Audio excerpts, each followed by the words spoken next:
So yeah, just briefly on the Transport Group. Transport Group's a special interest group under Engineering New Zealand. We've got about 1,000 members, and we run events like this around the country and conferences, things like that.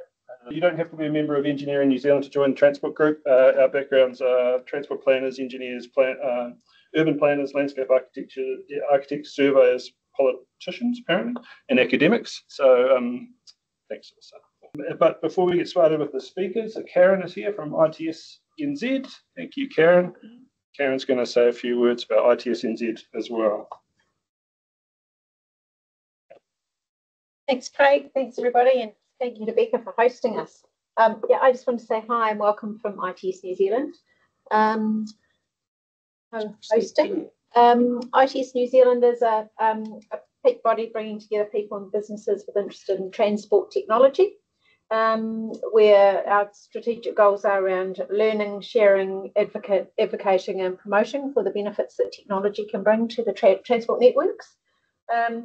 And just at the current state of the world and our country and our regions, we're especially interested at the moment in benefits associated with sort of reducing the requirement for hard physical infrastructure and the benefits that we can achieve by technology for improvements in congestion and addressing some of the complexities we've got around the transport network. So this talk is really exciting, I think, and topical, and I'm delighted that we've been able to organise an in-person event in Tauranga. It's been something that ITS New Zealand's been trying to do for a little while. We know that you're a active, growing, vibrant region of New Zealand, and we don't want to give the big cities all the attention, which so often happens. So I'm delighted to be here for this event and looking forward to hearing from you. ITS New Zealand has got a number of members, which I will have on the next slide, but just some of the key things that we do are an annual conference called TTEC. We run a number of events each year about informing people and also networking. Our members involve governments and government, industry and academia, a bit like the Engineering Transportation Group, and the engagement between those groups is a key factor as well. We've got a young transport professional subgroup as well, and we have a lot of international engagement. We are part of ITS Asia Pacific and well connected to a lot of technology organisations and similar infrastructure bodies around the world, which I think is one of the great values that we bring, sharing that knowledge. And as I mentioned, some advocacy. And I think the next slide, which is just about my final one, just in case you're wondering about the types of organisations that belong to ITS New Zealand, this is a combination of gold and silver members, and then there's also opportunity for individual memberships as well. So if any of what you're hearing tonight, or you're just interested in knowing a little bit more, there's information on our website, but also I'm happy to answer any questions about our organisation now or at any stage in the future. So without further ado, thank you very much again for hosting and sharing this event with us. Looking forward to it. Thanks, Karen. Yep, so we'll have our three speakers. Everyone's going to speak for sort of 15 to 20 minutes-ish, and there'll be a bit of question and answer time at the end of each talk. And then after that, you're welcome to hang around for some drinks and some food after all that. So I think we'll hand in over to there's the talk speakers, and yeah, hand him over to you, Richard. Oh, Jared. Okay, you drive it. I'll drive it. Good evening. For those who know me, hello. For those who don't, Richard X. I manage the Tauranga Transport Operations Centre, located down in Spring Street here. So yeah, what is TTOC? For those that don't know, we're New Zealand's only hybrid traffic operations centre. By hybrid, we do public safety monitoring as well as traffic monitoring and control.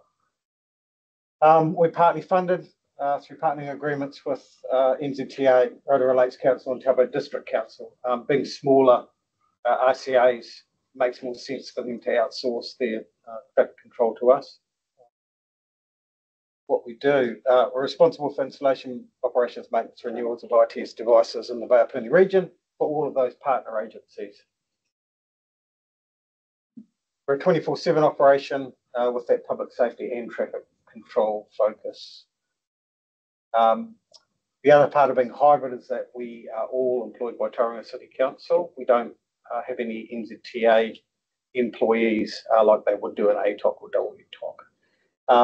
And that's sometimes a good thing because we have a little bit more autonomy to do some riskier things that we want to, where we don't have to ask for permission. We deliver both real-time operations and engineering services, which is slightly different again from the other TOCs.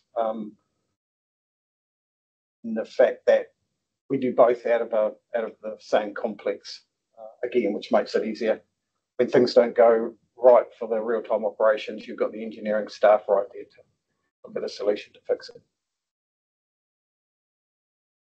it. Where we came from, so 1995, Tauranga City Council committed to 2 camera, or actually in 95 they committed to 1 camera, which was the Tauranga side, and that's what it looked like.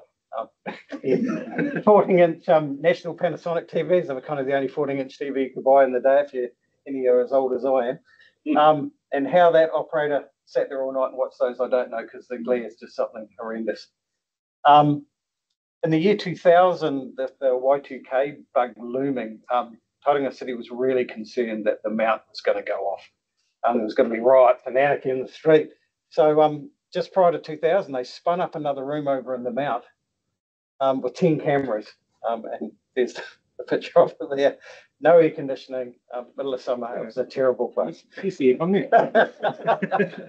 I gave them that fan. But, later on, 2007, Tauranga City put a fibre network through the city, and luckily we were able to reduce those down to 1 facility. But until then, they were both manned, not 24/7, only 8 hours a night, but 7 days a week. So it was quite a commitment to operate those 2 rooms for many, many years. 2016 we moved into 46 Spring Street with a new purpose-built facility. And that's what it looks like today. We're just outgrowing it. We have more engineers, more staff as the city grows. So we're getting quite squeezed in that space. And I'll just put it out here, if anyone wants to ever come and have a look through the T-top, you're most welcome. Just come and see me afterwards. We do like showing off our tours. We can show you. It looks much bigger in person. Photos never do it justice. And this is where we'll be early next year. So those that know, we're building that new shiny glass building up the road there. And our new centre is on level 5. So it's about 3 times bigger than our current digs. Much larger video wall. Bigger about the same size as the existing wall there, isn't it? It is, yeah. So we're really looking forward to that. The critters involved, I head the tree, or I try to. It's your fault. Dave Warner is the operations lead for the room, so he looked after the 7 real-time operators. So they're dealing with the police, emergency services, accidents, incidents of all nature, variety, and Tauranga. So you'd be surprised what happens every day in the city that you just don't know about, that we are dealing with behind the scenes, keeping the lid on the pot. Duncan Wilson, my colleague over there, so he's our traffic systems engineer and a SCETS expert. So Duncan optimises the network, reviews plans for new signalised intersections, and works his magic in all sorts of ways. Jared Khan, who's not here, they design and implement the ITS solutions out there for the contractors to go and dutifully deliver for us. They also organise maintenance operations of assets, and not just Tauranga City's assets, but those of Rotorua District Council, Lakes Council, and Taupo District Council. And we've signed an agreement with Western Bay to take over their assets, camera assets, in July of next year as well. So we're constantly growing. Currently, camera numbers? 142. Yeah, so just about 1,200 cameras. 3, sorry, I added 1 this afternoon. Close enough. Yeah. And along with that, of course, comes a giant backbone of network, a lot of wireless infrastructure that brings all those images, all those traffic signal control stuff, all those 14,500 streetlights, all comes back into our data centres and gets controlled by us. So there's quite a big backbone in the data centres that link all this together. So it's not just a camera or just a signal controller. There's a whole ecosystem that's got to be looked after, and I have a very small team that do a very good job to do that. Mark Hollows and Cole Willoughby manage the actual contracts for traffic signals.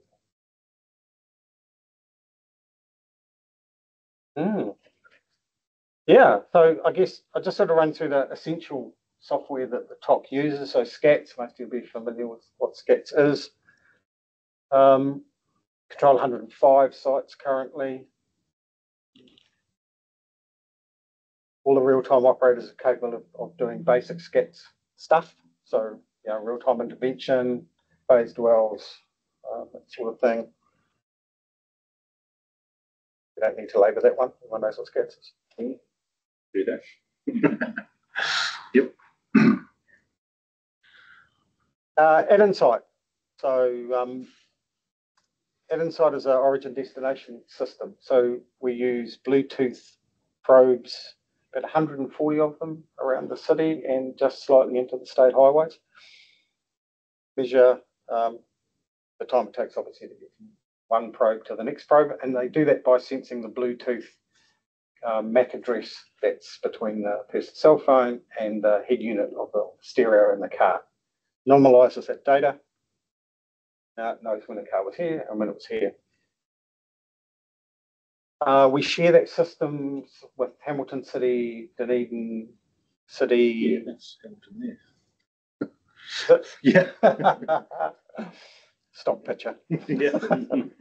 And NZTA have started to buy into it as well. They didn't do it to start with, but they realised the impact in the Tauranga or the Western Bay area, so they're starting to roll out some sensors along the state highways just to give that complete picture. There's a lot of powerful analytics type data we can pull out of that type of system. Yeah. And we know where the congestion is. We can. So we run Ad Insight in the TOC in what they call the TMC mode, the Traffic Monitoring Centre mode, and it just stacks up, and we'll see it on one of the other slides. It stacks up the most congested routes and then changes their colour, gives us an idea of how big the delay is. So from a real-time operations point of view, it's very easy to see where you start to get your congested points.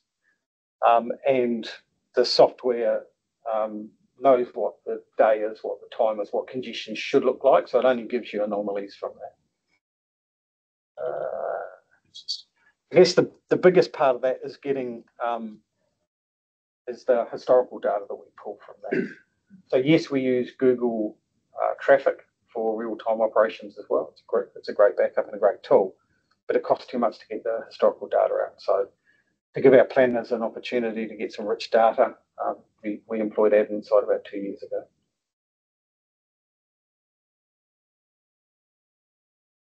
Luxury, you can speak to this.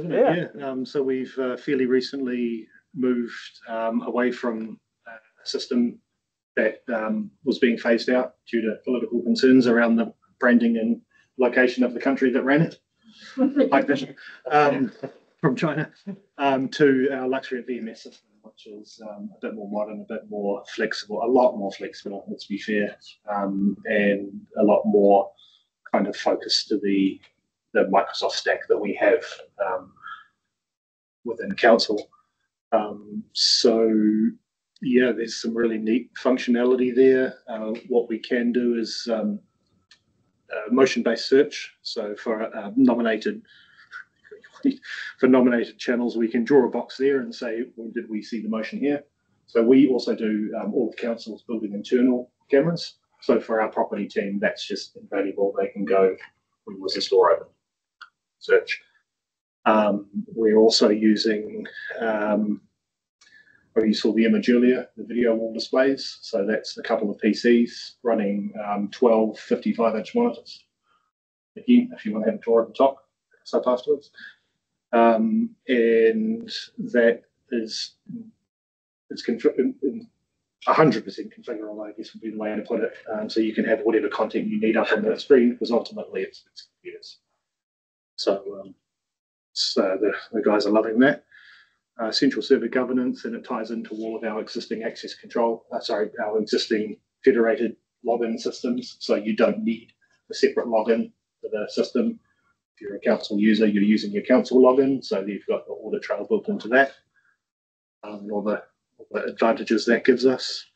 Another one around the central servers is there's a number of recording servers. So in the past, if we had an issue, it would kind of take down the entire system for a little bit until we got it all back up and running again.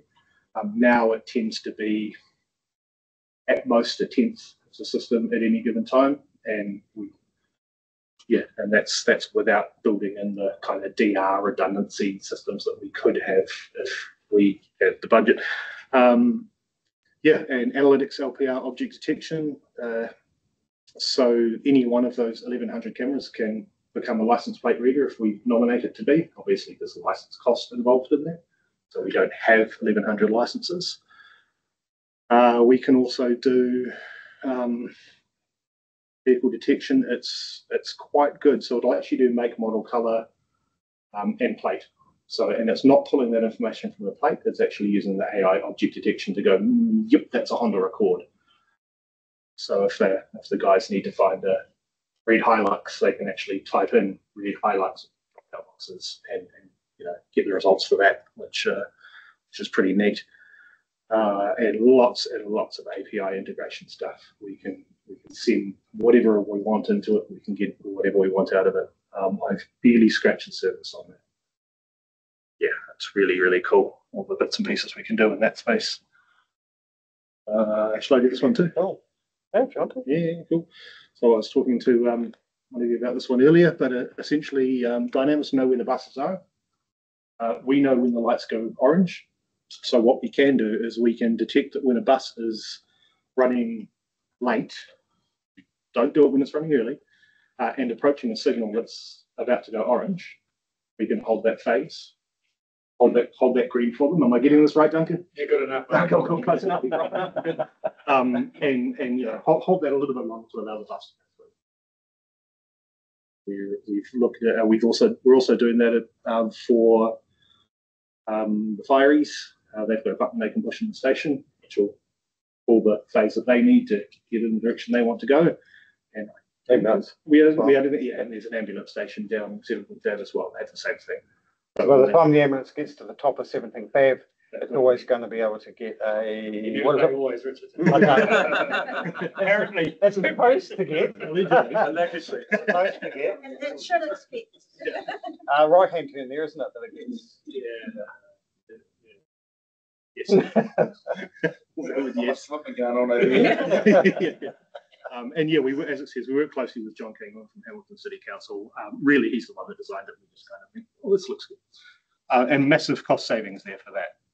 The built-in system was going to cost tens of thousands. We budgeted $250,000 for bus priority system, and it costs less than $10,000 to file that together, just using different systems. So, the software talking to software allowed us. Did we ever get that $230,000 Maserati? We spent that other money one. I'll speak to Bright City. So streetlights, boring. When I first got handed streetlights a few years ago, I thought, oh my God, it's a streetlight, it's boring. But it's actually not. It's not as boring as it sounds. It's really important. Before the streetlights go out, it's really dark out there. We use a system called Bright City to control 40,500 streetlights. All painstakingly are on the map there. Luckily, the LCU, I should have brought one with me. So there's one there. There's one there. That little coffee hut looking thing on top of that streetlight. The old one's white, the new one's black. There's a little radio transmitter in there. UHF sort of walkie-talkie frequency range. And we have 2 repeater sites, and all those 14,000 talk back to one or other of the repeater sites so they can see. If they're down in a dip and they can't quite see it, they'll actually talk to each other until they find one that can talk out and it talks out. So we poll them and they talk back to us. And because all the street light columns now have 24-hour power supply, if they lose power, they have a last gasp capacitor in them, and they tell us that the power's out. So at any one time, we can tell with the red dots when we've lost the street light. So we generally know we've lost the street light before our customers do, and we can go and send someone to go and fix it. Whereas before we had a system like this, you'd have to go around every night and do a patrol around the streets to try and find out which street lights were, which we still have to do for NZTA because they want to put the system in, but they were having to pay up to put such a. Anyway, won't go there. It's been a real game changer. New subdivision. They put the lights in, they test them. Our contracts come along and put these light point controllers on top of them. They auto enroll because they've got GPS chips. So they automatically put themselves on the map. We go and check it because in the old days, GPS was allowed. With the new GPS, it's really accurate. So they're generally in the right place. And away they go. Now, we'd like to get to a point where the energy meter inside that little thing, which is, I can assure you, very, very accurate, I'm told. But the Electricity Authority won't accept that. So we're still messing around with these unmetered load spreadsheets and all this old-fashioned stuff, waiting for the Electricity Authority to one day say, yes, you can use that as a metering device. And then we could give them half-hour meter readings directly from our streetlights, which would be a way better way of doing it. But at the moment, that's how we are. All LEDs then, Richard? Yes, yeah. So we did a full LED replacement 3 years ago. Except for NZ, who still use sodiums. And when they break down, we replace them with LEDs. So, anyway. 24-hour power? Yep. Yeah, so as part of that LED upgrade, all the streetlight, local, not state highway streetlight sites got changed to 24-hour power, which is fantastic because we have a agreement with the local power authority to put certain loads on the dual, the unmetered, which is our camera and our radio system, things like here. So that's a huge advantage for us to be able to the camera, you're not having to install fibre out to a site or anything. We can just get a separate power connection. It's been a game changer because the cables were already there at the streetlight column, so we utilise those quite well. A lot of work to get that one across the line too. Yeah, I don't think PowerCo's very happy because they can't give us an extra line charge just for that. This is one of our new toys. So we're it's all yours, mate. This is one of our the new Axis cameras that we've got. Essentially, it's a object detection AI based camera. So you can see we've got, you probably can't see, sorry, people online will be able to, but there's numbers along here. So that's counting vehicles that are doing the line crossing. So that's using and different classifications. So you have buses, cars, trucks, bikes. True. And we're also getting speeds out of it because it's got a radar unit underneath it. Now that's not to the level where it's enforceable, but it's all good data. I think that's the next slide, isn't it? The data, is it? Maybe no. Okay. Yeah. So we're pulling all the data in from those units to map and see. We've had a couple of zones where people have said people are always speeding down here. So you put up one of those and you get an actual real world what most people are saying. Everyone's doing 80 down here, but you put one of these up and either people are slowing down because they see the camera and think it's an enforceable speed camera, or they really aren't going that fast. So they might, the average speed might only be 60, the top speed, and you'll see it soon. Might be different. Yeah. Yep. LPR. We do a lot of LPR. I briefly touched on that one earlier. That's an example of plate reading. Some of our LPR cameras are capable of reading a car going up to 200 kilometres an hour. We don't see that very often. I'm not saying we never see it. But we don't see it very often. The LPR is very good for counting. So we used it over COVID to find out how many vehicles were travelling certain places during lockdown and reporting on that. We don't use the personal information. We don't like do automatic lookups, although we are doing a little project at the moment where,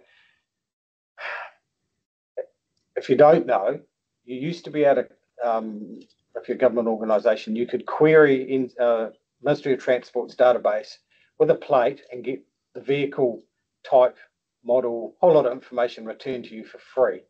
Then they decided it would be a good idea to charge everybody for it. So now they want 16 cents every time you query the database. It costs 16 cents. So I'll give you an idea. It costs our parking department $5,000 a month just to query to get owners' details so they can send them parking tickets. It never used to cost a cent. Now it's $5,000 a month. Thank you, central government. So when we came up with the idea of how would we classify vehicles via LPR in a meaningful way, in an accurate way, we thought, well, shit, we don't want to spend 16 cents every time we ask the database what kind of vehicle it is. Is it a truck? Is it, how many axles does it have? So we managed to convince, and John helped us out here from Hamilton again because he'd done it. And he said, why don't you give it a go? So we did it, and we got the answer back in 2 weeks. They gave us 5 million records So essentially the current list of registered vehicles. Like now, there are some vehicles that are missed off that, emergency vehicles, some private stuff that they can't put. But we've got the majority of plates. So we've been doing a little bit of testing and sending the LPR data, passing it through this database of 5 million and looking to classify vehicles so we can try and do away with tubes in the future. Because tube counting is just a pain in the neck. You've got to get out there on the road. It's dangerous. It's maybe for a week. If we could use LPR cameras, which are in situ the whole time, 24/7, we start getting real-time counts around the city and main arterials. So this seemed like a good idea. We'll see how it pans out. It's a bit of a trail thing at the moment. So when I looked at it early this year, I haven't looked at it a little while, we were getting about 35 plate reads a second during peak times. So, a lot of traffic on the roads. Over approximately 40 cameras at that point. So yeah, here's a bit of an example of some of the bits and pieces we're using. So this is the axis cameras we were looking at earlier. So we've got 4 of them. You can kind of see them grouped by color there. It's essentially using traffic counts by hour, maximum speeds, and colloquially we refer to this as the high score page. So that's a 50k zone, 65.2. So obviously that's not ideal, someone going that fast down there. But yeah, it is an analytics data point at this stage. It's not something that's enforceable, but it is incredibly useful data. and it's good to sense check what the community feedback is. You know, when people are saying these are the speeds, we can go back and say, well, actually, this. Well, actually, they're going way faster than you said. So do you want to do the trial? Yeah, I'll do this one. So we have this on order. It comes from Hungary, so it's taken a little bit longer than I wanted. I'd hoped it was in by the time we had this, but it didn't work out that way. This is a thing called an Enforce box by a company called Adaptive Recognition. They've been around for a long time, Hungarian company. They were the world leaders. I don't know if anyone knows the trade name of Carmen, but it was the world leader for ANPR for many, many years. Just play the video in there. Yeah, and they make all sorts of stuff. And this is one of the boxes we're getting to trial. Your driving safety to the traffic rules.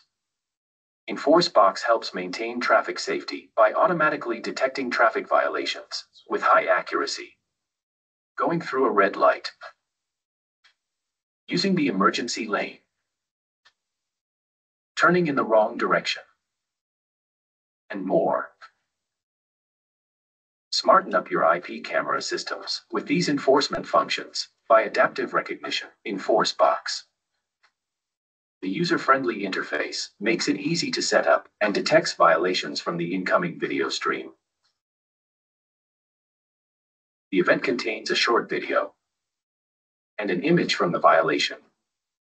You can attach a lot of extra data like number plate, make, model, and color, or speed data. 4. One-way lanes can be covered with only one Enforce box with one piece of IP camera. If you need to add number plate, make, model, and color, or speed data, then you can cover 2 lanes with one VDAR smart camera. You can fit it anywhere because it has a compact size. Big pocket. To make it into a smart traffic enforcement device. Ask your questions in a free consultation. Nothing. So essentially, we're leveraging off existing cameras, running that video through a box on the roadside cabinet, and being able to do a number of functions: illegal U-turns, red light running, all that sort of stuff. So yeah, we're quite keen to get it in hot hands and start trialing it. It's not a cheap box, about $5,000, but you don't have to get up, put another camera up, change anything. You just go to the roadside cabinet, plug a couple of plugs in, and it'll do its work. Or put it back in the top. Yeah, We got a wonderful fucking work. And the other one we're looking at is the mile site Traffic X camera. So we've got one on order as well. And same deal. We were hoping it had already gone in and up by now, but should be up next week. should be up next week. Yeah. So please do not run red lights on Fraser and 15th. Or we do need some For testing. testing purposes. Yeah. Yeah, and this one's got a video as well. So. Yeah. One bit. So let's see.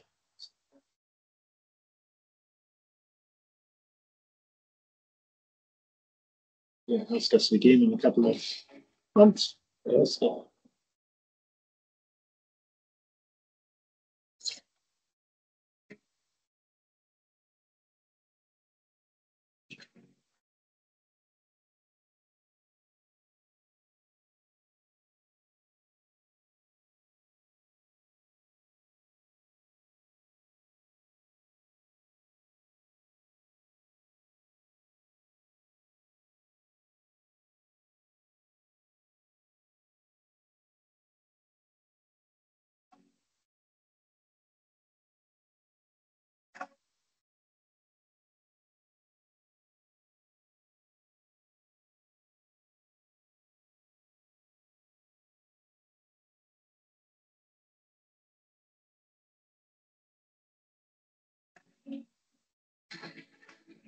So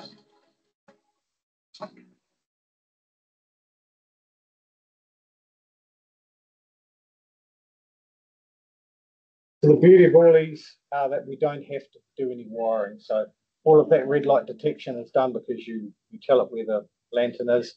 You put the boxes around the various coloured S-backs and it just knows. You draw your stop line. So you can do it all from the roadside cabinet or back in the office. That's us. Right. More. And a couple more. Here's two more, sorry. Yeah. Okay. So we've identified recently with simply the sheer volume of traffic and the nature of Tauranga roads is that we get an accident that blocks anything anywhere and it just grinds to a halt. It's very hard to get messaging out to take alternative routes. Most of the state highway VMS boards don't point in the right direction. So they don't really help. They're really sort of outbound. State highway network, not Yeah. the network. So one of our future plans is to do local road variable message signing, so we can try and give people early warning at some of those critical points where we can divert traffic. However, they are expensive. There's quite a bit of infrastructure to put them in. So we'll see how we get on, but it's certainly something we're looking at. It's all very well. People say, look at your app before you travel, but people don't. People jump in their car and they drive. It's that big visual sign, I think, that makes a big difference. And I'd be interested on feedback on what people actually think about local VMS signs and whether they think that's the best way forward or whether there's some other way that we should be looking at it. I don't know. And the 15th, they have Turret Road debacle. This is what is potentially going to come up. It's probable on NZTA's list of things they might fund. Many in TCC think it is definitely going ahead. But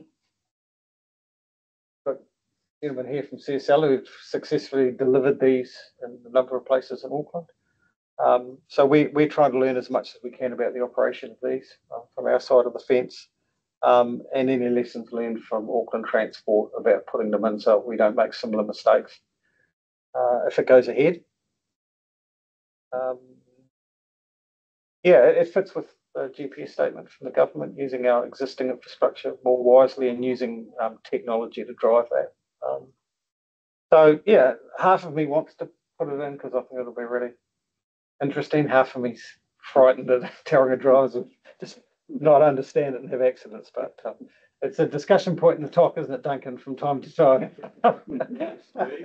That'll be facing away from your screens when you talk about it. This is coming from someone that does live in Moffat. Yeah, indeed. Brookfield, I'm fine. Yeah. Yeah, so I think that's us, isn't it? Yeah, that's about it. So, questions, if there are any. What's 24-hour power? So it just means that, so traditionally a streetlight column is ripple relay, which means the power company at night turn them on and they all come on. And the streetlight column isn't energized until so there's no power. 24-hour power, the light control unit turns the light on, and the column itself has power 24/7. So if we wanted a camera to operate during the day in the old days, we'd literally have to put a battery box in and a charger and all this rubbish. Now it's got power the whole time. Oh. So obviously you're recording red light running, but it's not you can't enforce it or something. Correct. So what's the reasoning behind? Is it a learning process for the future, or what's the reason why we're doing all this? I guess we don't need to learn it because we see it every day. We see the level of red light. So when the police first muted they were going to start seriously putting red light running cameras, or safety cameras as I like to call them, throughout the country, we got in early and we had discussions, and a guy called Mark Staples was really good, and we discussed the 5 worst intersections in Tauranga and then looked at their list, and it kind of aligned, and we were all in there. We were getting red light running cameras and we were really excited, and the whole thing's just shut down. They've had a lot of problems in Auckland. It got moved over to NZTA. It's got bogged down. People are destroying the ones that are going up there, so they're really worried about how they're actually going to keep these things operational and the cost to replace them when they get vandalised. And it's all sitting kind of going nowhere at the moment. So what I got told was if Tauranga could prove with data the level of red light running offending, then we could potentially get pushed up the list again. So that's what this is for, is to try and get onto the top of the list, because you've got to have a gazetted camera. There's only a couple of those in the country, and they're very expensive. You're talking at least $50,000 per approach. So on a four approach intersection, you're talking 200 grand. So it's a big investment for NZTA to make. So we have to prove to them it's worth making that. Now in Tauranga, they get their money back in a month, guarantee it. But I've got to prove it to them at my cost. So, and it's something that the public it comes up a lot. Is, you know, people are always running red lights in the city. We can there are, and it's a percentage of traffic doing that. These are the times. Yeah. These are the vehicle types. All good data. Well, the obvious question is, you've got a lot of cameras here. Yes. So the obvious one is, how do we not become a surveillance state? So it's, what do you guys do to make sure there's a good level there, that we're not following what everyone does here? Because I'm sure a lot of people want everything in their life, you know, taken like data or whatever. For sure. So Yeah. how do you protect that? And we're very mindful of that, right? Very often. So we've always adhered right from the beginning of that camera to very strict privacy policies. And if anyone wants to come see the talk, you'll see how seriously we take that. So anything that goes anywhere near private residents, private driveways, anything that's not the public realm is blanked out. We have very strict policies, and they're audited about who can do what with a camera. There's a full audit trail of any time someone touches a camera, zooms in, goes to a particular position. It's all recorded. So it's pretty well controlled. But, you know, we hear that. We don't put cameras in residential streets, only on collectors, arterial roads. It's the only place you'll find them. We just don't do it. We operate a pretty good social license. I don't think I've ever had anyone tell me, would you take a camera out? I've had hundreds of people tell me, can I have another camera out? So we must be kind of touching the right spot with the community, because they're not seeing it as intrusive. We work closely with our privacy teams within council to make sure we're above board. Yeah, but firstly, do you see moving forward any of this technology is going to help you get rid of induction loops at the intersections? Yeah, we could have gone on with that slide forever. So yes, we are trialling radar. There's a number of sites that have got radar. Duncan, do you want to step in here? You probably. Briefly, we've got 2 intersections running with full radars at the moment, and unfortunately, they're not living up to expectations. So we're going to try other things. We've just installed cameras at another intersection, but it's not operational yet. It's out in Papua East, where there's no traffic running through it yet. So we're keen to see how that one goes. And yeah, it'd be great to get rid of loops in the long run. Yeah, but we're finding, even if you've got like 2% of your loops down, that's 20% of your intersection. Yeah, the optimization just goes out the window. That's right. Yeah, so, correct. We'd love to get there. The other one is CCTV cameras on your poles. Are you getting any pressure from business associations to attach their own CCTV cameras on your poles? We've had the odd one. We just don't allow. We don't allow third party people on the poles.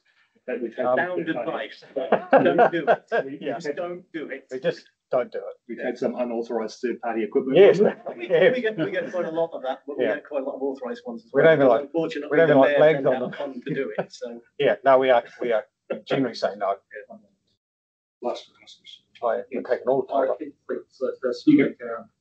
In lessons you guys learned from the other part of the cities, how they operate the tether lanes, because the tether lanes were involved on the fifth there. And I'm just curious, like, especially under this kind of an emergency scenario, if the 2 lanes are occupied, and for emergency vehicle, how we operate from a takeoff perspective. And second, very early days for the tidal lanes for us. So it's fair to say we're not there yet for that. And we've always run by the fact that emergency services have lights and sirens, and most people find a way to let them through, even in the most congested Welcome Bay traffic. Those emergency services get through. So, Another question. yeah. Sorry about that. So if you have it's an autonomous car on the like the traffic race, and then you have those cameras to capture those kind of the break the road, then how you gonna online that? Yeah, it's something at the moment I've stayed away from V2X and V2V because I just don't think it's quite there yet. I mean, there'll be others that will argue it is, but until I see it at a level where it's comfortable, I don't think we'd be dabbling in it. It's just not there. It's too dangerous. Looking at some of the stuff coming out of those places and to predominantly the States, I was doing a bit of reading up on it myself, and yeah, there's a fair few issues with it. Like the autonomous vehicles that run from the police, that was a good one. Maybe in 3 years' time it'll be a different conversation, but anyway, we've taken up time. Thank you. Thanks, guys. That tour of the T-Top sounded like a good idea as well. Maybe on Saturday night when the All Blacks are on. The big screen game. All right, Melissa. Hi, for those who don't know me, I'm Melissa Winters. I work at Regional Council just up the road, and I'm also a board member for ITS New Zealand with Karen, so I can answer any questions if anybody's got any about ITS or would like to talk about joining it. I am here today to talk about on demand. Which button? That one?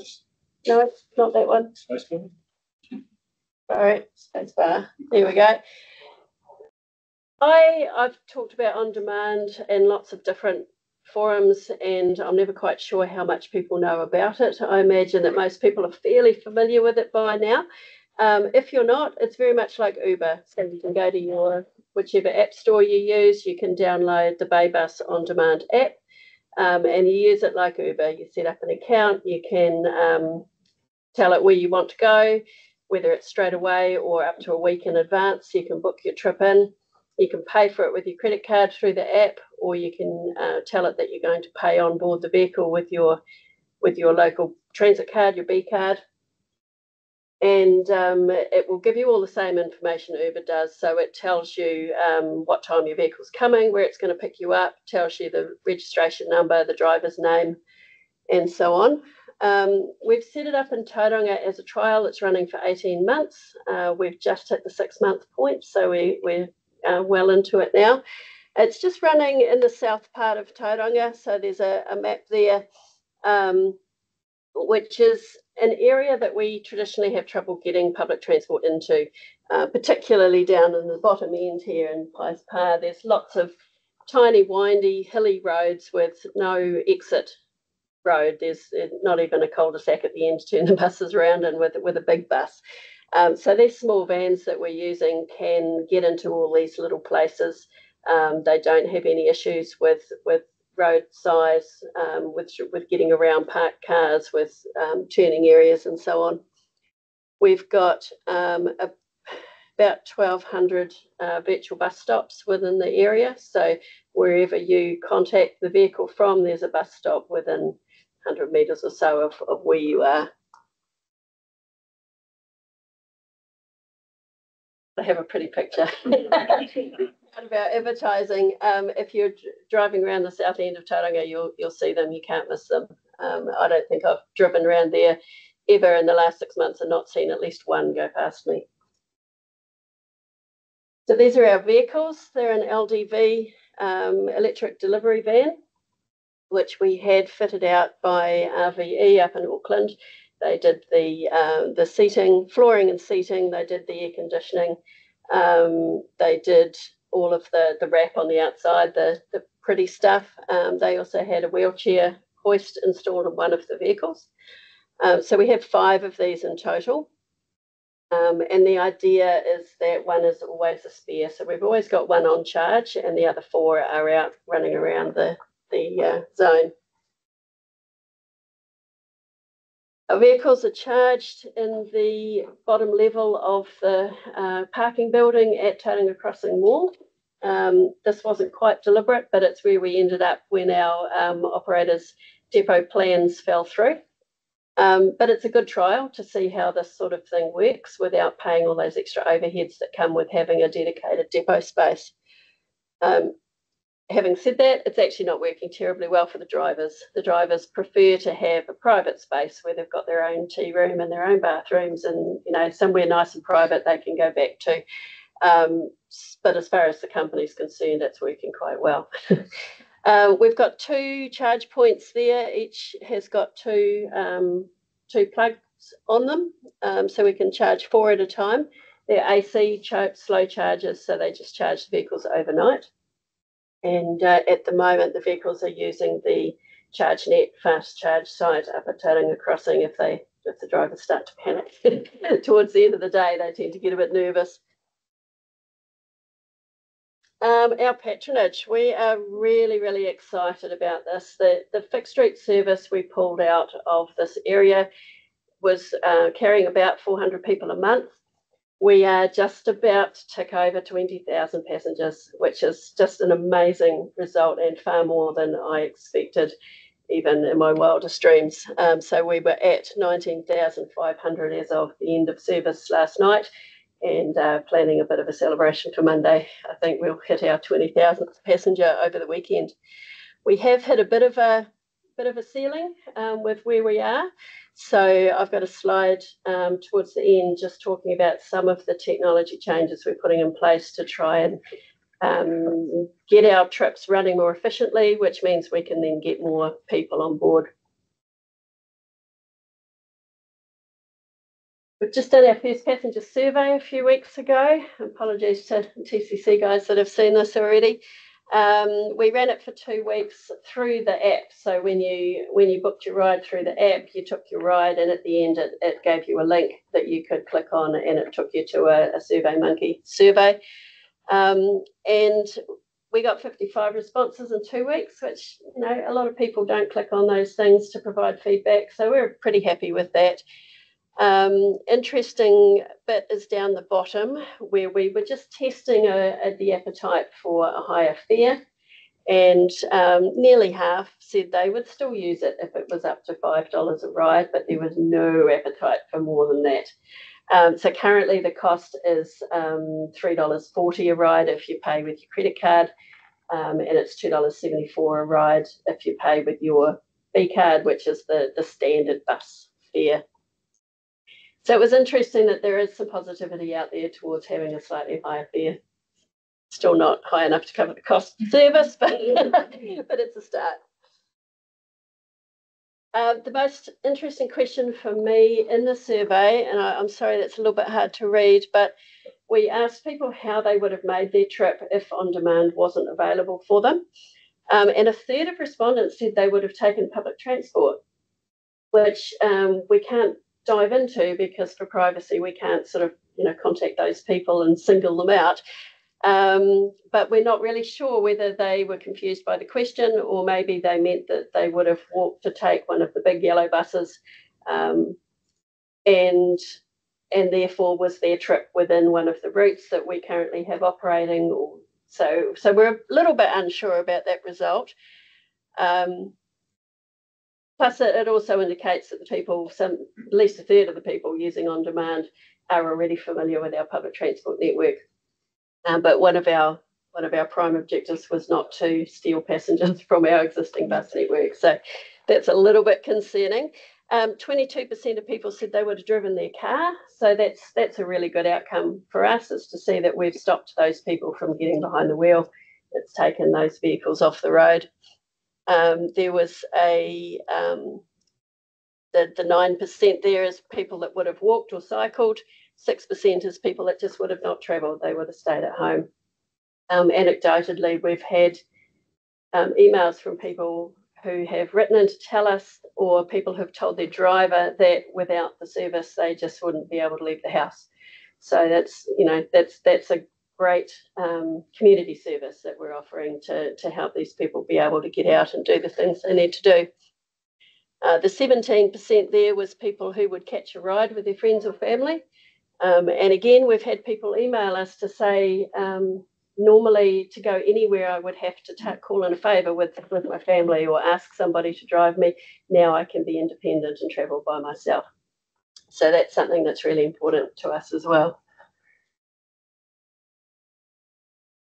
Just some general facts about the service. We're 50-50 peak and off peak, which is great. During peak time, we're sort of almost at capacity with our 4 vehicles. They're pretty busy and racing around the place. In the weekends, we don't run all 4 vehicles. We drop that back a bit. So we're trying to tailor the number of vehicles on the road a bit to the demand. Most of our bookings are on demand, which means people are using it like an Uber and calling it up straight away, as opposed to pre-booked, which is a problem I know they've had in an on-demand service in Auckland, where there are so many pre-bookings that you actually can't get a vehicle on demand because they're all busy with their pre-bookings. So that hasn't happened to us here. When you call up to book here, if you're not comfortable using the app or you don't have a smartphone, you can call our 0800 number during our council office hours and get our council staff who can do the booking for you. They were quite concerned at the start about what that was going to do to their workload, but it's not eventuated. Most have I got it up there? I think it's about 95% of our bookings are through the app. So there's a very small number of people that are calling up to book. We've also had lots of transfers to and from the urban service, which most of you will know from the concept of first mile, last mile transport. So what we're doing is just counting the number of people who use their B cards and they tag onto a big bus, say from the CBD, take the big bus out to Greerton, and then they tag off there. They tag onto an on-demand service that takes them back to their house, or vice versa. So it's really great to see people doing that. We haven't promoted that specifically as a concept to people, but it's just working out that way for lots of people. So these are some of the things that we're doing within the via technology to try and improve our efficiency. And to just sort of build up our patronage by having more rides available for people.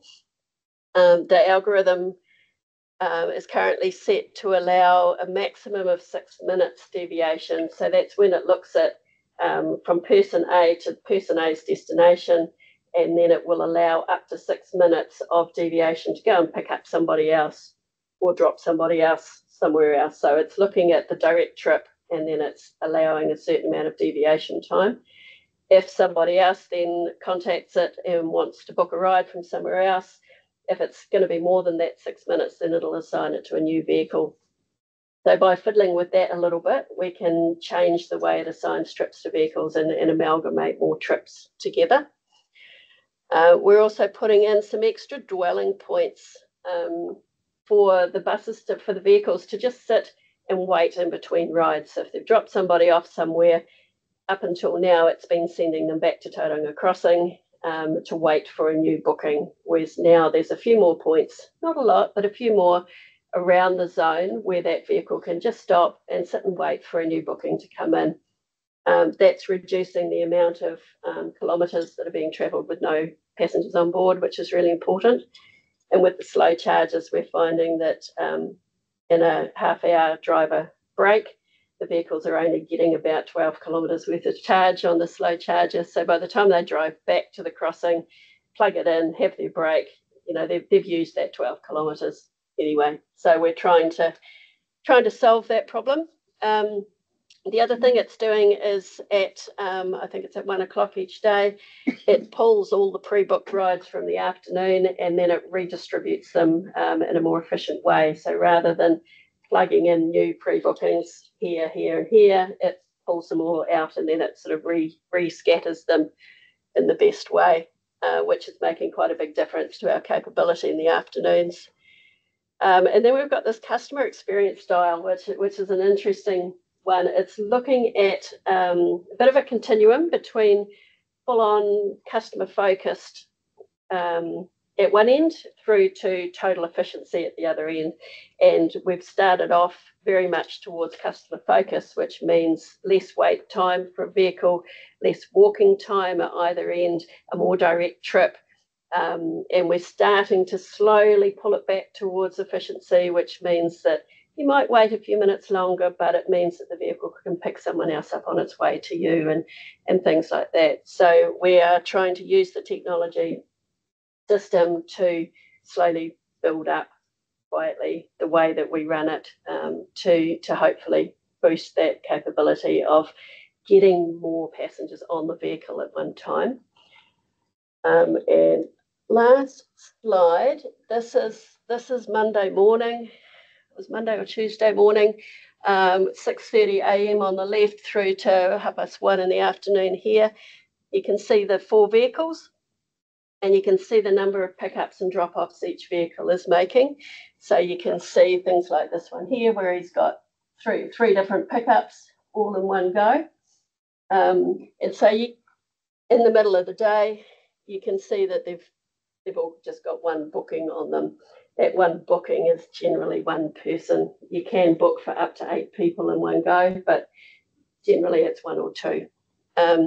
So what we're trying to do then is amalgamate more trips, so that, for example, these people and these people might be all shifted into one vehicle, so that vehicle's then more efficient because it's travelling less k's than the 2 vehicles would together, and trying to build up the number of passengers on the vehicles. And that's me. I think that's my last.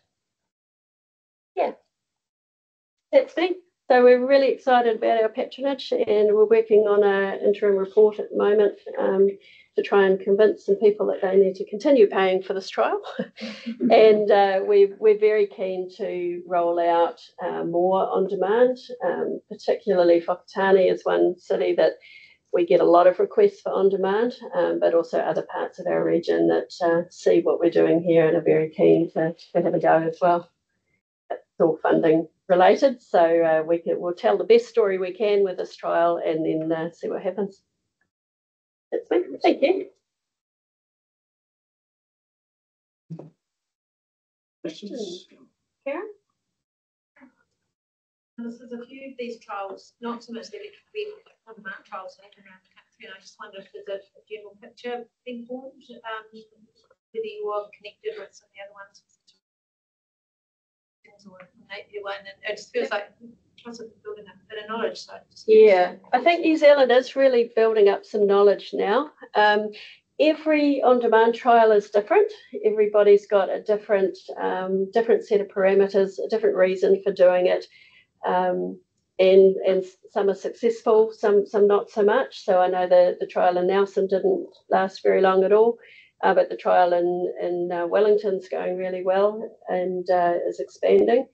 Auckland's got one in Takanini that's going really well. Timaru is New Zealand's big success story for on-demand, and that's, I believe, now funded as part of their continuous program. So it is slowly becoming more normal, and I think people are seeing that there's a really good place for it.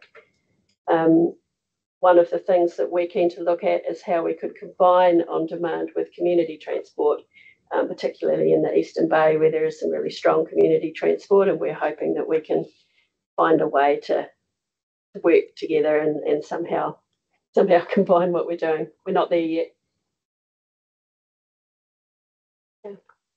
Yeah, harmless. I was just wondering, this is a trial for a finite period, I'm assuming. Yeah.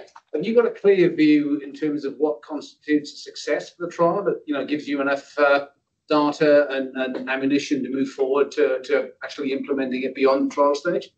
We do have KPIs and objectives and so on all written in, and those we'll be assessing against those when we do our reporting for sure. Yeah.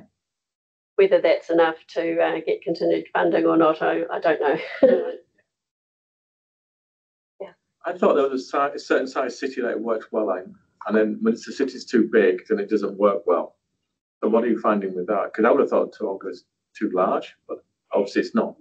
It's proving really successful. I think on demand can be so many different things. You can run it in a rural area, and you can run it. There's one in Northland that ran from a very small rural community through to Whangarei, I think, and it was to be limited hours, limited times, one vehicle, volunteer driver. That's on demand in the same way that what we're doing is, and they can make it work in Auckland City, which is far bigger than us. So it's all about really carefully thinking through the zone that you operate in and the reasons for it and how it interacts with destination points and other transport options. What software are you using? We're using VIA, which is an international company. VIA is running quite a few of the trials in New Zealand, and Liftango is the other big company that's some of the New Zealand trials are using. I think we're all using one or the other. How many passengers can you carry? Each vehicle carries 8, except for the one with the wheelchair has got 3 seats plus the wheelchair hoist. Because when we went to get a warrant on the vehicle, it was overweight and we had to pull some seats out. But yeah, 8 is the maximum. Thanks, Cool. Craig. Awesome. Thanks, Melissa.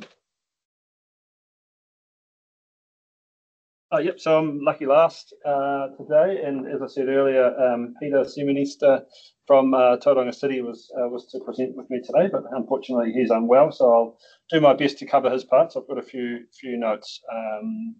But yeah, I'm going to talk today about Smart Trip. So you may have seen the news last year. This came up a bit, and I'll touch on that later. There was a study that was undertaken by Tauranga City Council and NZTA, and BOPRC team provided some technical support into concepts around road pricing. So this is like a user pays model for road pricing. We're investigating concepts and investigating pros and cons, I guess, of this potential concept. So this is what I'll talk to you about. A little bit of background first. Some of you will know about the Urban Form and Transport Initiative. This was a strategy that NZTA and Tauranga City developed back in about 2020, 2021. And it's a long-term plan looking at like a future with about 400,000 people in Tauranga in the Western Bay, so more than double what we've got now, and looking at how we would actually manage that number of people in our city with our sort of infrastructure and what we would need to achieve, to still be able to get around. Obviously, there's a lot of congestion and things around now, and with that many extra people, sort of what we would need. So part of that was about recommendations about improving transport infrastructure and providing capacity for people to move around. But part of it was about travel demand management and how we can, suppress demand, prolong the capacity or prolong the life of our existing infrastructure, encourage people to pick up more sort of space efficient modes like public transport, walking and cycling, and still provide for those that do need to drive around. So one of the recommendations from that study was to investigate and introduce economic instruments to influence travel choice. Fancy way of saying parking, tolling, and potentially congestion charging on our network. So this all led to then at the time Tauranga City's commissioners were involved, and they wanted to look into this in more detail to understand the pros and cons of such a system in Tauranga. So this is the study that ended up being called Smart Trip. So yeah, the objectives of the study to analyse ways of undertaking time of use charging or road user charging. The team wanted to analyse how this can support urban form outcomes. So that's around getting the right modes onto the right roads. So protecting our areas that are more sensitive in our centres and around our schools, etc. Encouraging traffic to use the highways, etc. And so that there's less vehicles in those places. Optimising the transport system, obviously, a big goal is to make it easier for people to move around, improve the operation of the network, improve travel time reliability, make it, so there's more certainty around when you leave that you're actually going to get where you want to go in the time that you want to get there. A key one was around revenue. So it's a user pays model, so it obviously generates revenue. And revenue can then provide obviously money to invest in transport upgrades over time. So the graph there is indicative, shows the sort of turquoise and yellow lines are the anticipated CapEx and OpEx spend in the Western Bay of Plenty under the UFTI plan. So it's up around sort of 200 million per annum for the next 3 years, and then up around 300 to 350 million per annum over until about 2035. That's to build all the sort of infrastructure that is anticipated to be needed to accommodate that sort of 400,000 population that I mentioned before. And the red line is the anticipated funding available to deliver that infrastructure.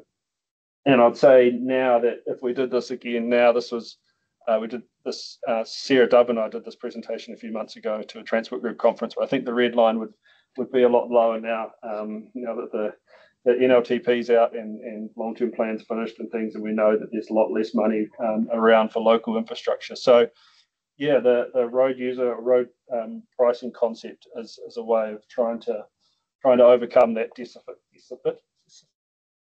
Yeah, sorry. And be able to deliver the infrastructure that we need. Also, obviously, really good environmental outcomes around lowering carbon emissions and that travel choice that I mentioned. So what is road pricing? The pricing concepts that we looked at were this static road pricing, and you'll all know we've already got static road pricing in Tauranga. So Tauranga Eastern Link and Takatimu Drive, they have a static toll. You drive under the toll and pay your $2.50 or something.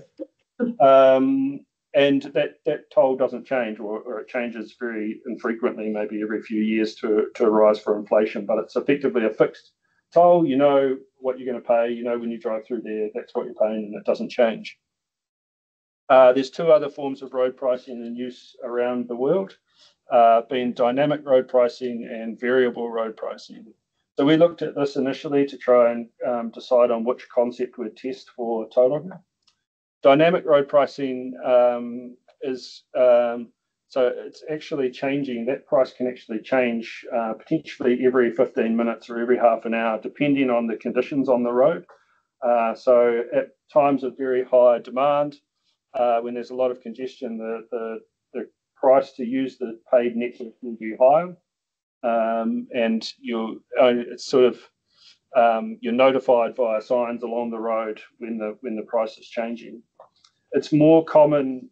Dynamic road pricing is more common on a say a freeway in America. They'll have a priced lane, effectively a tolled lane on a freeway, and users you could, if you wanted to avoid the congestion, you could move into that lane. But as the congestion got more and more, the price will go up. So if you get to a point and you go, $10, no, I'll move back into the other lane, and those that are willing to pay will be able to shoot down that lane. It's much more difficult to implement on a network basis. Variable road pricing is sort of in between. It's more, it does vary, but it might just vary by time of day. So in the morning peak and the afternoon peak, you might pay a slightly higher fee than during the day when there's less traffic or less congestion. But that wouldn't change, and there'd be a lower cost for weekends and off peak. But week to week, that wouldn't change. So you'd know if you were going in the morning, this is how much you're going to pay. You know before you leave home how much you'd pay, and you know if it's during the off peak, you'd pay less. That's to try and encourage people to travel off peak. So that's more common. Singapore, Oslo, Stockholm, and London have variable road pricing. And so for this concept study, we decided to check out variable road pricing and how this might be able to be implemented in Tauranga, and sort of the pros and cons of that. We initially looked at 4 options for our study. There are different forms of variable road pricing. So the top one is a network, a price network with an access-based charge. So you'd pay to move on to that pink network. There'd be price points at the entry point parts of that network, and then you'd just be able to drive around that network, and you'd only pay that one time. But there's also an option with a distance-based charge. So you might pay less to join the network, which is concept 2, but you'd actually be paying on a per kilometre basis. So it records you as well when you exit the network, and it would work out how far you've travelled on the network, and you'd pay on a per kilometre basis. So that also encourages, shorter trips, and you pay more for travelling further as opposed to just the single access charge. Then there's 2 cordon options that we looked at, option 3 and option 4, and that's more where you actually just pay to enter a cordon. So this is more like the London congestion charging zone that they have, where you'd enter the entry points within that cordon. You wouldn't have to pay to move around within the cordon. You'd only be paying to enter the cordon. And the other one was the same cordon-based approach, but we had 2 cordons. So the first cordon around the sort of Te Papa Peninsula area, but then a second cordon around the CBD. So you'd pay once to come into the Te Papa area, and then if you really wanted to come into the CBD, there'd be a higher charge for that, just to try and again, coming back to that objective around urban form and trying to reduce sort of cars moving around in the CBD for other users.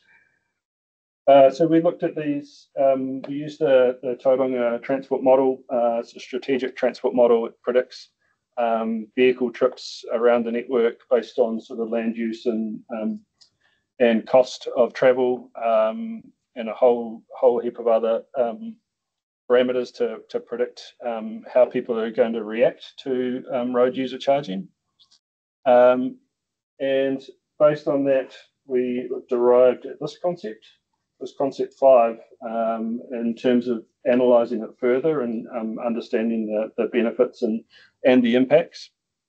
It's a sort of a hybrid of the previous concepts that I talked about, where it is a distance-based charge on that highlighted network, but there are also charges to access, or costs to access the Te Papa Peninsula as well.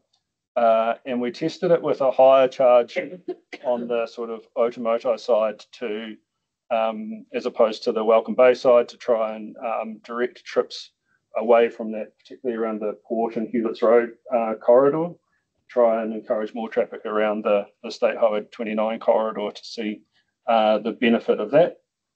The concept, we tested a few different price points through this. We landed on a $2 access charge plus 15 cents per kilometre for cars. And this is sort of benchmarked off similar schemes overseas.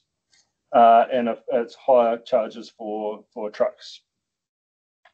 So some interesting benefits that came out of this. So there's around 660,000 vehicle movements on our network in Western Bay per day. And we estimated that around half of those would use the price network. So around half would need to pay, and around half would be able to avoid paying by not using these networks. The road pricing scheme reduced total delay, so total vehicle hours travelled by 20%. So by suppressing demand and encouraging mode shift and effectively having less vehicles on the road during the peak hours, the amount of time that people spent on the road was 20% lower. Traffic speeds increased by, on average, between 5 and 10 kilometres in the peak hours. So again, with much lower vehicle demands on the roads, people were travelling a lot faster on average, and a lot less time sitting in traffic. It reduced overall vehicle kilometres travelled by about 6%. So that's just discouraging people from actually making a trip, or maybe combining a trip for another purpose. It reduced emissions by about 5% and increased public transport, public transport and cycling by about 6% each, I believe. And there's big gains in terms of revenue. Obviously, this money's been collected. We estimated the revenue to be $88 million per annum per year in 2035. We were predicting this might exist in 2035. So $88 million per annum, and that would rise to $158 million per annum by 2048. the extra growth in the region. Over 40 years, that accounts to about $5.5 billion in revenue. So it goes a long way to sort of addressing that gap that I talked about previously in terms of infrastructure that we have. More benefits. This network had about 100 entry and exit points, so we estimated that it would need around 95 to 100 camera sites. So Richard and Jared, so plenty of work there for you guys. If any of this sort of scheme got implemented, we'd need a whole lot more cameras to monitor and to implement this. We estimated the cost of that would be about 35 million to set it up and get it running, and then obviously there'd be the maintenance and operating costs. Economic benefits outside of the obvious revenue benefits, we're forecast to be about 52 million per annum, and that's made up in around 39 million of vehicle travel time reductions, so improved productivity, $4 million in vehicle operating cost benefits, so just simply reductions in the cost of running cars, and then public transport and emissions benefits. And over 40 years, that was estimated to be about $2 billion in economic benefit to the country. But obviously, it's not all sort of rosy. Plus sides, there were some risks highlighted, particularly around shifting of traffic onto local streets that could conflict with our objective of sort of right modes on right roads.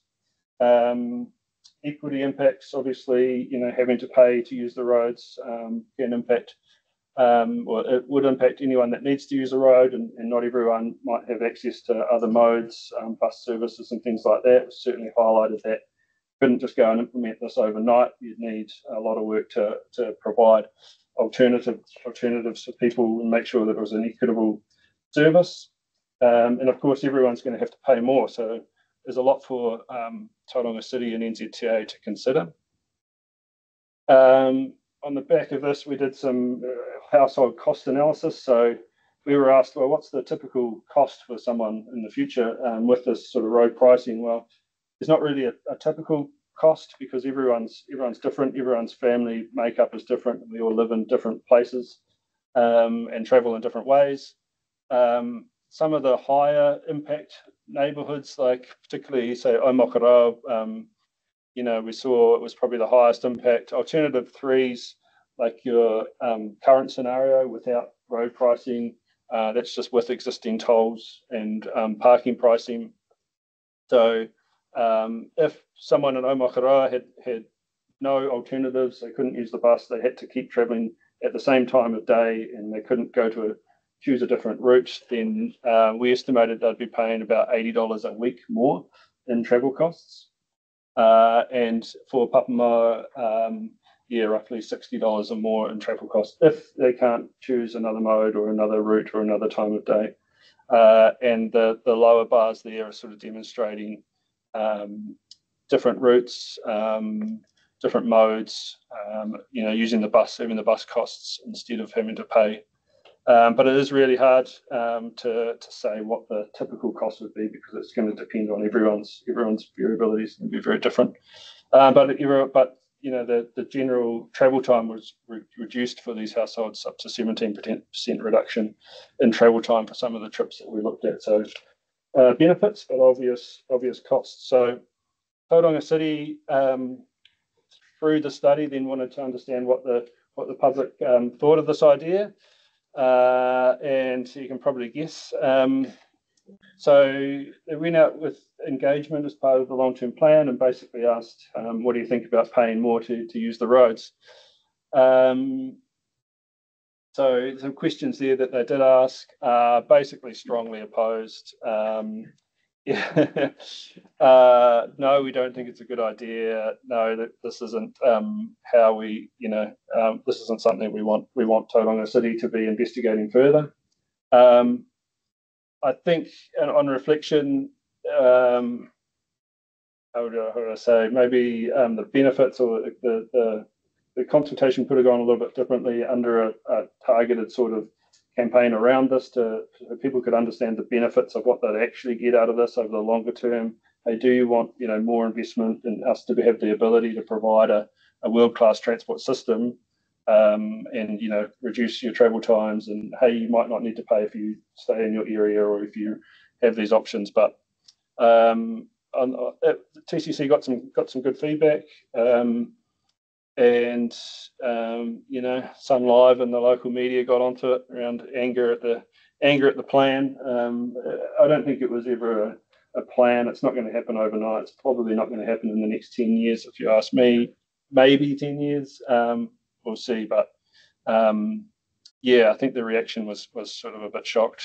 People didn't quite understand what was being asked, but mostly feedback around the cost of living and not being willing, not wanting to pay extra.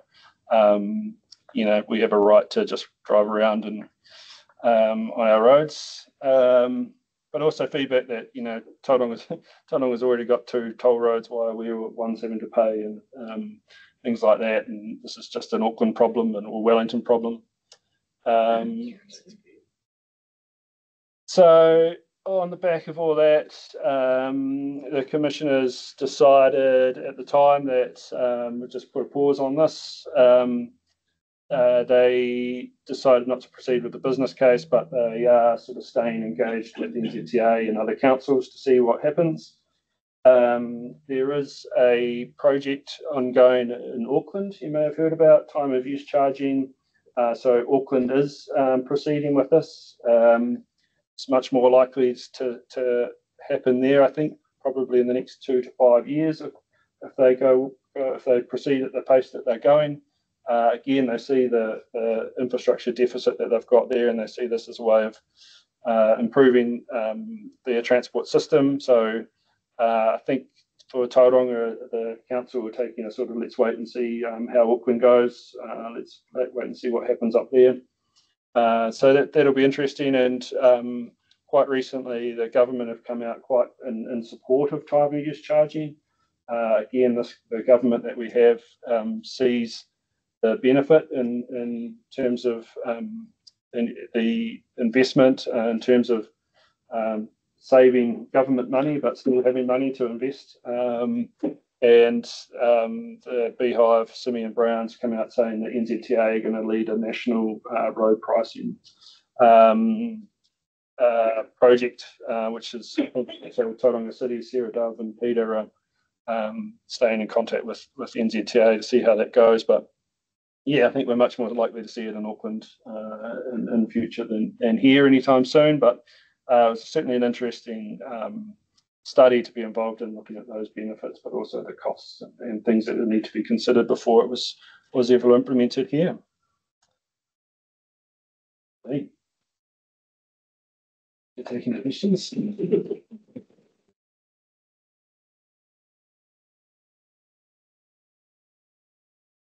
Where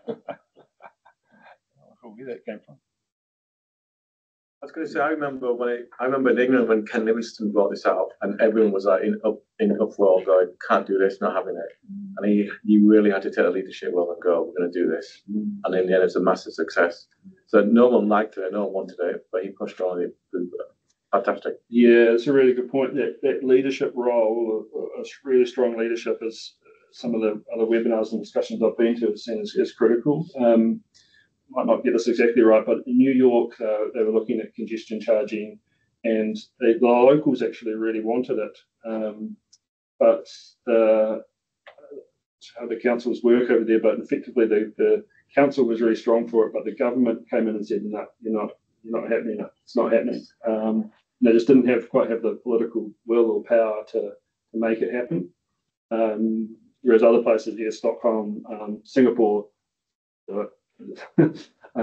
Stockholm, I think it was similar in terms of had really high opposition before it came in, and then everyone loves it. It took in Stockholm, I think, about 30% of trips off the road and disappeared. And people just stopped travelling or started using public transport. Made it a lot better. Are there any examples of those cities that you sort of put up there? I mean, London's got a fairly thorough tube network, New York subways, Stockholm probably the same, Singapore. Obviously, a city like Tauranga has got only average bus service at best. That's of course.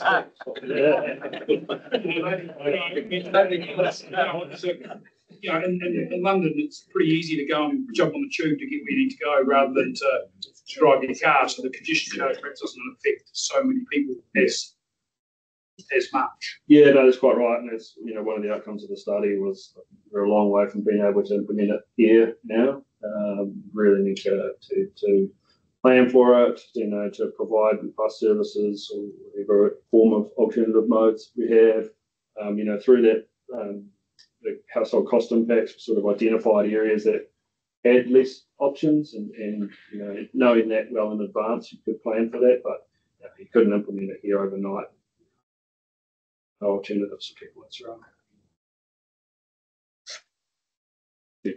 How did you calculate a BCR? Did you consider a BCR from like a total cost of the community perspective, including what people are paying?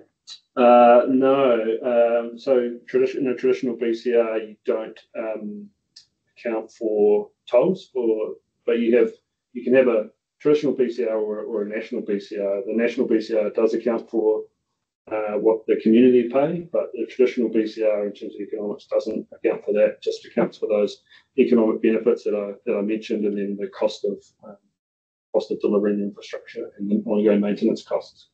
But there was a BCR, and I don't have it on me. It's positive. I could probably send you some information on that.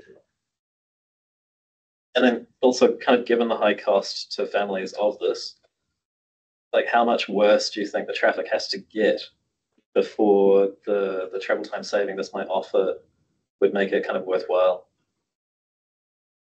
Tough question. I think you know, some people would say go for it now because you know they can probably afford it, and they're probably stuck in traffic, and they probably love the benefit, you know, the travel time savings and the faster speeds. But other families are, you know, obviously it's not realistic for them to be able to pay much more. So yeah, it's a really tough question. I think you know, you have to do a lot of work on equity and balancing that out, and the effects and benefits. It's not possible to do like a means testing or means charging. So you pay people are more often more money, but based on even your license plate or whatever, you charge them based on your income or whatever. Isn't it possible to do it more like that, targeted, rather than have set values across the? Yeah, I'm just thinking all sorts of way around that. But certainly,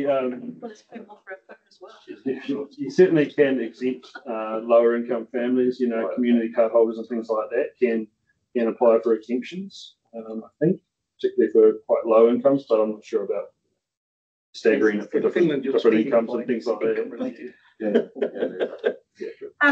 So was heard all about the economic benefits. Was there any disbenefit for the economic of the CBD, for those businesses in the CBD, and the attraction of maybe, so there wasn't any congestion around Bayfair or the lakes? So was that brought into the equation at all? Good question, and the short answer is not for the study. We didn't go to that length of that sort of what we call wider economic benefits or wider economic cost benefit. And then but it's certainly pretty good. Yeah. And then the second one, did we get the Bluetooth to find out whether the origin destination actually people were ending up in the CBD, or were they ending up further? Well, we only did it through the transport model, obviously. So the transport model was sort of calibrated and built around using the Bluetooth and origin destination of where people work and things like that. And it does, to a degree, change travel patterns based on behaviours. So it would look at, you know, if it's more expensive to travel in the CBD and people can go to the lakes, then it would do that redistribution. Testing my knowledge around whether the job location would change it, I'm not too sure. But yeah, there's probably a lot can and needs to be studied before anything like this proceeded. This was quite a initial look at, hey, what's the high level policy? Yeah, Bruce. Given that a public opposition initially, I think that's one of the reasons why the US is looking more at the high occupancy toll lane, where it's just one lane that's priced. And what you think of the future here, maybe as a more feasible, palatable option. We're already considering managed lanes, but not tolling, and the hot lane hasn't quite come up. Yeah, it's a good point. I think you'd need the network of you obviously need at least 2 lanes to manage one, but then you probably need 3 because otherwise one's going to be very congested. So yeah, I'm not sure if Hewlett's Road's the example that you could toll 1 lane because you've got the other 2, right? But that's a pretty short part of the network, so you need to look at expanding that sort of corridor around to be able to do that. Well, it should be easier on the state highway system. Yeah. Just adding capacity. Yeah. Yeah. Just a quick question. Have you ever considered about like developing like annual pass for this frequent or like text service which we can get a revenue, a big amount of revenue in a short time and thinking about other projects? This kind of issue being considered. So you mean like, and people pay an annual pass to use the network? Yes, like Swiss. Yeah, we didn't look at those different types of pricing options, like whether you could buy an annual pass or how it would be told and or, how your accounts would work and things like that. You may be able to pay less if you're using it more or things like that. But we didn't go into that level of detail. Cool. All right. If there's no more questions, we'll wrap up the talking part there. So thanks again for coming along. Thanks to ITSNZ and the Transport Group for hosting us. Feel free to stick around. There's some food and some drinks and stay and mix and mingle. Thanks. Okay.